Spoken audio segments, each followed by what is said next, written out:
Rod বা welding stick যেগুলো আমরা ব্যবহার করি তার মধ্যে কমন যেগুলো ওয়েল্ডিং রড সেগুলো হচ্ছে E6013, E6010। তো এই যে ওয়েল্ডিং রডগুলোর টাইপগুলো আজকে আলোচনা করব, সেটা হচ্ছে E6013। এই ওয়েল্ডিং রডটা আমরা স্মুথ বা সফট ওয়েল্ডিং করার সময় ব্যবহার করি। এটা কেউ শুরু করতে চাইলে বা ওয়েল্ডিং এর কাজ যারা শুরু করছে তারা এই ওয়েল্ডিং রডে কাজ করে। Easy for beginner, use for sheet metal gate door fabrication work with AC to DC current. তো এখানে একটা এক্সাম্পল যদি আমরা দেখি যে how to read welding rod number, example E6013, E for electrode 60, যেটা হচ্ছে টেনজাইল স্ট্রেংথ, যেটা হচ্ছে 60,000 PSI।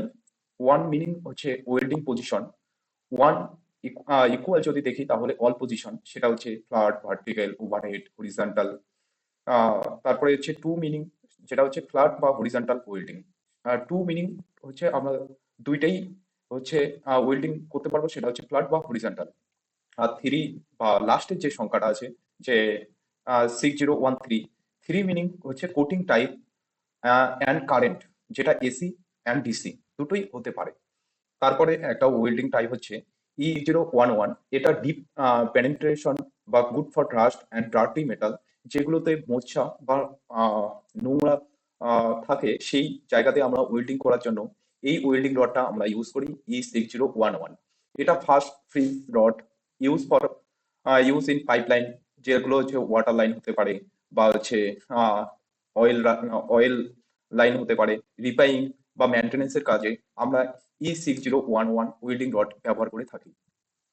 তারপরে E6011 similar to E6011 but এটা ডিসি কারেন্টে চলে, যেটা হচ্ছে E6010, very deep penetration, use for root pass on pipe.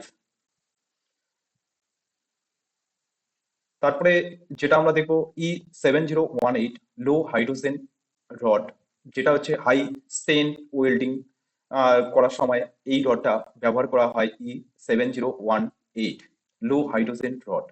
এটা খুব পরিষ্কার একটা welding, use in structural welding bridge building, need rod oven বা হচ্ছে ড্রাই।